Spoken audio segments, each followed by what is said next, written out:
¿Tenemos la entrevista ya? Liz, vamos con la entrevista. Son las 7 de la mañana, 42 minutos, como lo habíamos anunciado. Tenemos la presencia del vicepresidente del Parlamento andino, Virgilio Hernández. ¿Cómo está, vicepresidente? Qué gusto saludarlo a la mañana de hoy, miércoles 6 de noviembre. Gracias por aceptar la entrevista en Unión Radio. ¿Cómo le parece la noticia que ha ganado el señor Donald Trump frente a Kamala Harris? Para iniciar un poquito nomás, señor vicepresidente.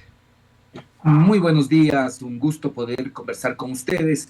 Antes de responder su pregunta, permítame también expresar lo conmovido que me siento al escuchar al radio oyente que tuvo la bondad de llamar a Unión Radio. Esto primero demuestra que Unión Radio es un mecanismo, una forma a través de la cual los ciudadanos expresan su voz. Y luego no podemos dejar de conmovernos frente a esta situación de un país sumido en una profunda crisis en la que hay todo menos empatía. Hay apagones, hay crisis energética, hay crisis de inseguridad, aumentan los secuestros, aumentan las extorsiones, han disminuido las muertes violentas, pero llegan cerca, en lo que va del año, a 5.600, con lo cual seremos el país más violento, y tenemos una profunda crisis social. Esto es lo de fondo, lo otro son números, lo otro son estadísticas, esto es lo de fondo, esto es lo de fondo. Pacientes que pierden la vida porque no pueden realizarse los exámenes de diálisis, personas que van a la seguridad social o a un hospital público y no tienen la posibilidad de que les hagan los exámenes para saber efectivamente cómo está ese ciudadano.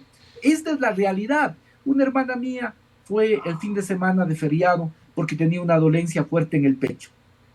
Tuvo que esperar en emergencia 6, 7 horas para que le hagan un electrocardiograma y después le envían a la casa con paracetamol, que es básicamente lo que existe en la seguridad social. Esa es la realidad. Mi padre es jubilado, tiene que realizarse rehabilitaciones. Hoy estamos viendo cómo resolver eso entre los hermanos, porque la cita a mi padre le dieron para finales del mes de diciembre. Esta es la realidad, a una persona jubilada que trabajó toda su vida aportando a la seguridad social y ahora le dan una cita casi 2 meses después. Estas son las realidades concretas que está viviendo todos los días el pueblo ecuatoriano. Después vienen, nos dicen que están resolvidos, dicen, ¿no? Que han resolvido todos los problemas del país. Así es como nos hablan los representantes, o un presidente que nos dice que esto es el nuevo Ecuador, y el nuevo Ecuador lo que tiene o lo que evidencia es lo peor de épocas oscuras que el Ecuador vivió, en la que no había efectivamente ni siquiera el cuadro básico de medicinas. Y comparto la indignación, comparto el dolor de sentir lo que sienten la mayor parte de las familias ecuatorianas, una profunda crisis que vive el país. Mire, y dicho eso, no quiero eludir y dejar de responder su pregunta. El triunfo de Donald Trump, que además ha sido un triunfo holgado, un triunfo, se decía, ¿no? Hasta ayer decían los pronósticos que seguramente va a ser la elección más reñida en la historia. Sucede que el señor Donald Trump, el señor Donald Trump gana en votos, pero también gana en los colegios electorales. No olvidemos que en los Estados Unidos se han presentado casos que unos son los que ganan en la votación popular, pero otros son los que ganan en los colegios electorales. Y es esa votación, la de los colegios de los electorales, la de los compromisarios electorales, la que finalmente define quién es presidente de la República. En esta vez, el señor Donald Trump gana, tanto en votos como también en los compromisarios electorales. Esta es la realidad. Gana, habrá luego que hacer un análisis más detallado, pero quiero decir yo porque de alguna forma, mire, y esto sí puede tener alguna lección para el Ecuador, en los Estados Unidos lo que señalan, dicen, es cuando estuvo Donald Trump, que ya fue presidente, Estados Unidos se metió en menos guerras, Estados Unidos logró acordar con Rusia, con China, incluso con Corea del Norte, se reunió el presidente Donald Trump, ¿sí? Buscó de alguna manera propender a que pueda valorarse sobre todo y mejorarse el valor de la mano de obra, y eso permitió alguna mejora en las condiciones de vida de los ciudadanos. Es decir, están apelando al pasado, a lo que fue mejor, y en ese sentido están dando el voto. Yo soy de los que creo que difieren muy poco respecto a América Latina, tanto la administración demócrata como la administración republicana. Si usted veía, si usted analizaba qué es lo que planteaban en campaña, tanto demócratas como republicanos, realmente ve que hay muy poco a América Latina, consideran muy poco a América Latina.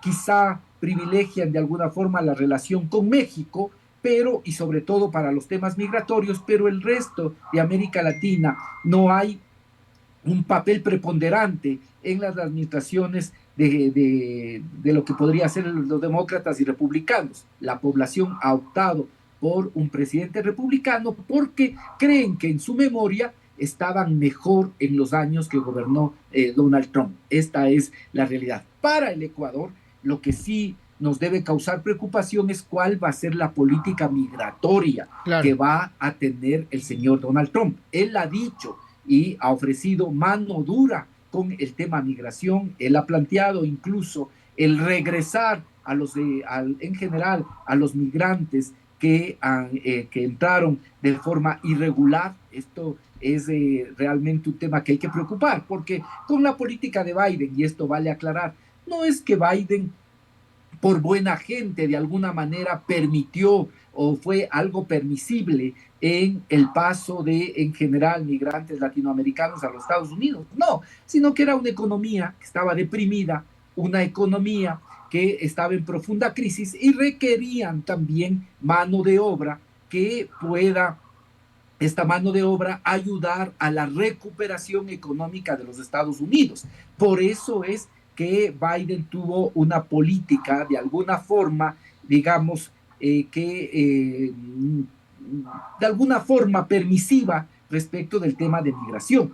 ¿Sí? Con Trump respecto al país, eso sí puede cambiar. Vamos a ver qué es lo que efectivamente hace Donald Trump. ¿Sí? Ahora ha recibido un importante voto de la población afroamericana y también un importante voto de la población latinoamericana, ¿sí? De quienes ya están allí, pero vamos a ver qué es lo que pasa respecto al tema de migración. Y esto es importante porque se trata de hermanos migrantes ecuatorianos, pero adicionalmente porque son en este momento de crisis tan profunda los migrantes los que están salvando la economía del país.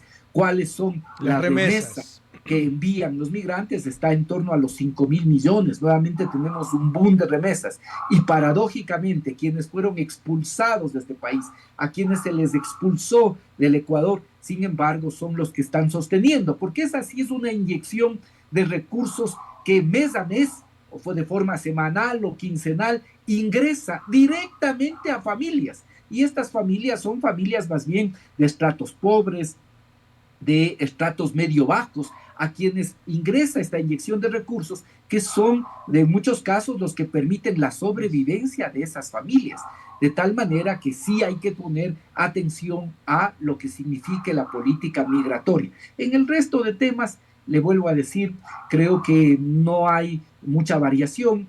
Por ejemplo, en este tema que aquí se ha planteado respecto de las bases militares y que con tanta demagogia ha anunciado el presidente lo de las bases militares. Enseguida, los propios voceros de la Casa Blanca se apresuraron a decir no nos interesan las bases militares. Sí, y además de eso no resuelve nada, ¿no? En Colombia tienen 7 bases militares y se calcula que en este año ha crecido en un 10%, incluso el número de áreas de hectáreas cultivadas en Colombia, ¿no? Se calcula que están entre 230.000 y 250.000 hectáreas cultivadas en Colombia, y hay 7 bases militares, de tal forma que esto de la base militar no es más que un tema demagógico, improvisado, para buscar tener algo que decir frente a la incapacidad de resolver el tema de inseguridad.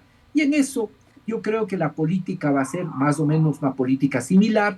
En los Estados Unidos en este momento, y sobre todo con Trump va a buscar, y él ya ha dicho, ¿no es cierto?, que él va a dejar de gastar plata de los norteamericanos en guerras y en otras latitudes que no ayudan a los propios Estados Unidos. Se prevé que podrá ser una administración centrada sobre todo en el interés de los Estados Unidos. Sí, América Latina cuenta poco, el Ecuador cuenta muy poco en esa perspectiva, pero sí hay que estar atentos respecto de lo que pase con el tema migratorio y cómo se va a resolver el tema de miles de ecuatorianos que ingresaron, que ahora mismo tienen alguna fecha, ¿sí? Fechas para 4, 5, 6, 7 meses, que tienen que presentarse ante la autoridad para ver si logran una posibilidad de regularización. Hay que ver cómo eso puede efectivamente cambiar, porque eso sí puede tener una repercusión directa por el trato a estos hermanos migrantes, pero también por lo que significa el tema migratorio. 7:53 minutos. Buenos días, doctor Virgilio Hernández. ¿Qué va a pasar con el edificio donde funciona el Parlamento andino? ¿Se colocó en venta o no se lo colocó en venta y dónde se va a sesionar en adelante, doctor Hernández? Ayer tuvimos una reunión con toda lo que son las autoridades de Inmobiliar, con la secretaria técnica de Inmobiliar. Entiendo que también estuvieron los subsecretarios, el responsable jurídico, ¿sí? Quien es el responsable de bienes, y también de parte del Parlamento andino. Estuvimos 4 de los 5 parlamentarios. La parlamentaria Verónica Arias no pudo salir de Loja porque tenía otros compromisos en Loja. También están celebrando unas de independencia y tenía otros compromisos. Estuvimos la mayoría de los parlamentarios andinos, estuvo también el secretario general de todo el Parlamento, que tiene su sede en Bogotá, pero acompañó en esta reunión. En esta reunión, lo que hicieron las autoridades, en primer lugar, es ratificar que el convenio que nosotros tenemos se va a respetar, que en ese sentido, esta noticia que se difundió y que luego nos llegó en carta era inexacta, porque se respetaría en cualquier caso que si es que el edificio se llegase a rematar, entiendo que va a haber 2 rondas, están previstas 2 rondas para el remate, el 15 de noviembre la primera ronda y el 30 de noviembre la segunda ronda. Si se llegase a rematar, nosotros tendríamos 90 días y con inmobiliar tendríamos además la posibilidad de ver un sitio alternativo en el que puede funcionar el Parlamento andino, entendiendo que este es un compromiso del Estado ecuatoriano.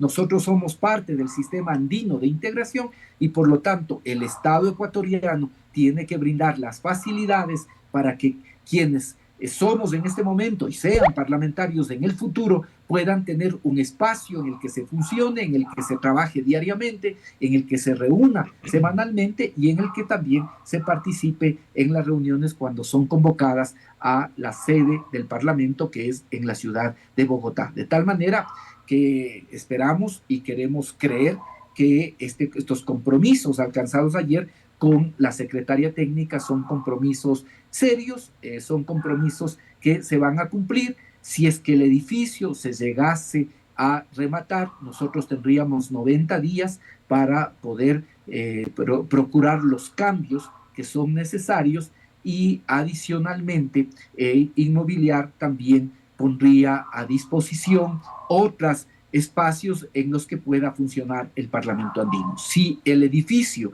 Recalde en el que funcionamos no se vendería, no se llegaría al remate, nosotros seguiríamos funcionando en esas instalaciones. Eso fue por lo menos el resultado de la reunión de ayer y que esperamos que efectivamente esto sea tratado como un tema técnico, que no sea un tema político y que de esa manera se busque de alguna forma impedir el funcionamiento o que los parlamentarios puedan pronunciarse de acuerdo a sus convicciones, porque para eso somos electos por el pueblo ecuatoriano, somos electos para el pueblo ecuatoriano para poder también decir lo que nos parece cuando es necesario decirlo con toda la claridad que efectivamente en algunos casos amerita. Perfecto, 7:57 minutos. Le queremos agradecer, doctor Virgilio Hernández, vicepresidente del Parlamento andino. Qué gusto tenerlo el día de hoy, que tenga excelente día. Gracias por el espacio. Gracias a ustedes y creo que hay que poner nuevamente la responsabilidad en las manos de los ecuatorianos. Los ecuatorianos no pueden votar con odio, los ecuatorianos tienen que votar con absoluta responsabilidad. Y creo que por primera vez hay que hacerle caso al sentir del presidente Daniel Noboa, ¿sí? El mañana va a ser peor que el ayer y que el hoy, si sigue siendo gobernado por quienes piensan en un pequeño grupo en lugar de pensar en las grandes mayorías. Entonces creo que la responsabilidad está también en el pueblo ecuatoriano de cambiar el rumbo y la crisis profunda que vive en este momento el Ecuador. Muchas gracias. Gracias, Muchas doctor. gracias, doctor. 7:57 minutos. Continuamos con más.